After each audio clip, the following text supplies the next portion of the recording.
kung yung ventriloquist nga na isasalin, yung mga nasa puso niya na gustong sambitin sa isang puppet para magsalita. Pero aanin mo, pagiging puppet mo kung wala namang binubugang mga impormasyon na magiging kapakit-pakinabang sa mas nakakarami. Puppet na walang halaga, puppet na walang buhay, pero pwede mong isalin sa isang tao may paninindigan yung mga kaalaman mo para talagang mas maging matibay ang paninindigan ng mga Pilipinong gusto talagang magkaisa, lumaban sa katotohanan para mailigtas natin ang ating bayan, lugmok na po sa kahirapan. Sir Rob, yun po. Maraming salamat po, Miss Penny. So marami pa tayong maririnig, di ba, ng mga critics na magsasalita, at hindi lang critics probably, no? Hindi na yung mismo ng mga tao nasasabihin nila in this situation. Particularly, kasi sinabi nga ng survey na nasa 56% na yung anti-admin ng karamihan ng mga tao natin. Ibig sabihin, mas hindi na siya nga 50-50. Tapos yung pro-admin, nasa 13%. So, Professor Malo, gusto ko lang itanong, ano ba in this context, yung marami magsasalita, nagpo-protesta, what can we expect pa sa situation na to ngayong dumadami lalo yung mga anti-admin? Alam mo, Rob, yung datang yan only registers the fact na una, galit pa rin ang tao. Yung may mga nagsasabi kasi, wala na yan, na-actionan na ang official line ng administrasyon. Siya na nga nanguna sa anti-corruption bakit naman niya ililihis pa? Yung 56% na opposition, ang sense ko mas lalong magiging solid the moment may isa talagang leader na nagsabi na tama na, sobra na. No?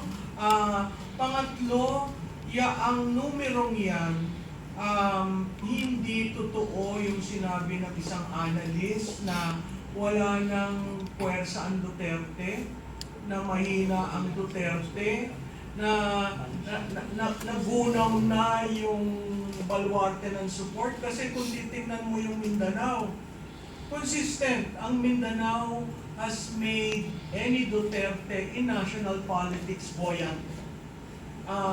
So pag sinama mo pa si Cebu, mas lalong dumodoble yung lakas, no? Pag sa Luzon, nagulat nga ako dun sa NCR kasi ang behavior ng NCR, usually ayaw niyan sa Mindanao.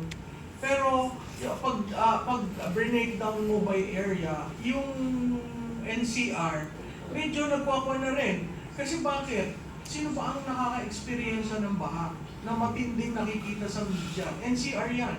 Yung baha sa Mindanao, hindi natin alam, nababalitaan natin.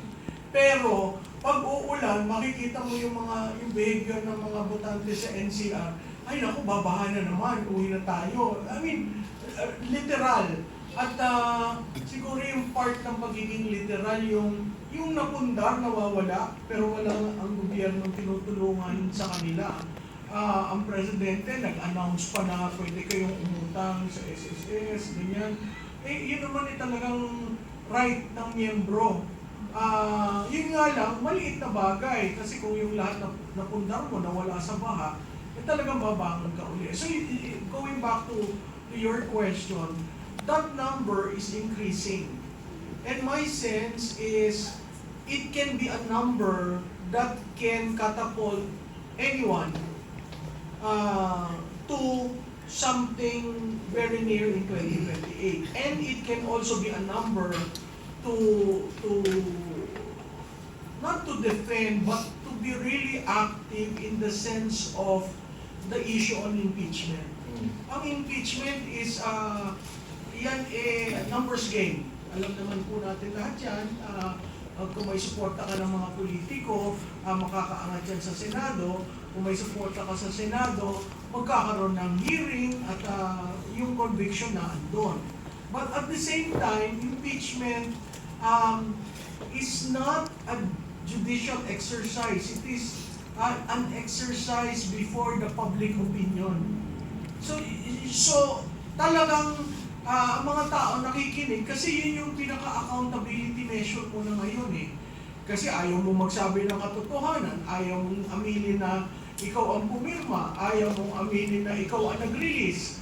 O ano gagawin natin? O edi Tingnan natin naman kung sakaling ma-impeach at ang nababalitaan yung dalawang leader natin patungo doon, tingnan natin yung accountability issue. Kasi yun na yung pinakamatinding husga ng politika. At the same time, since nilalaro sa public opinion ng tao, ang tao rin ang huhusga. Pag nakita ng mga politiko na sinusuportahan nila ang impeachment o sinusuportahan nila yung articles of impeachment, malaking bagay ho yun. Kaya crucial, may nagsabi nga na exciting daw itong Pebrero. Sa tingin ko yung excitement, tayo nasa 30th day pa lang ng Enero. Nagsimula tayo ng Enero na talagang year of the fiery horse. Talagang ang lundag ng kabayo ganun na tayong lahat talagang tinitingnan ano ba ang gagawin. Kasi may nangako na may makukulong. Diba? Ginamit pa yung pananalita ng dating Pangulo na bilang na ang inyong Christmas. Ito ang sinabi, hindi makukulong kayo, hindi na masaya ang inyong Christmas. I mean, it's a reiteration of what the previous president said in order to capture that base. Kaya nga ang sinasabi ko, huwag nyo lang tingnan ang approval at distrust, tingnan nyo yung sum total. Kasi pag tinignan mo yung sum total, lalo na doon sa mga tao sa Malacanang na nagbabasa ng survey, talagang hindi ko alam kung paano mo pababanguhin, patataasin ang resulta ng mga susunod na survey para sa Pangulo. So, bali, i-connect ko lang po yung mga figures na lumabas dun sa survey natin. Kasi sinasabi din nila, di ba, na parang tumaas daw yung tiwala ng tao bumaba yung tiwala ng tao sa Pangulo kasi inilabas na yung corruption, right? Pero actually, it doesn't make sense, right? Kasi kung titingnan mo rin, based on the survey, ang mga tao sinasabi nila na dapat ang pinakamalaking issue, most important issue that the President should be focusing on is, yes, the current state of corruption and relationship to public trust. And public trust, based on the survey, is saying na mababa yung trust. In fact, bumabagsak. In other words, hindi kontento yung mga tao sa talagang nangyayari. At ito pa, I think it's very significant as well. Ang sinasabi ng survey na si PBBM daw, ang presidente natin, is involved. 48% of the respondents are saying involved siya. Alright? 48%. Tapos, Martin Romualdez, involved or benefited at 78%.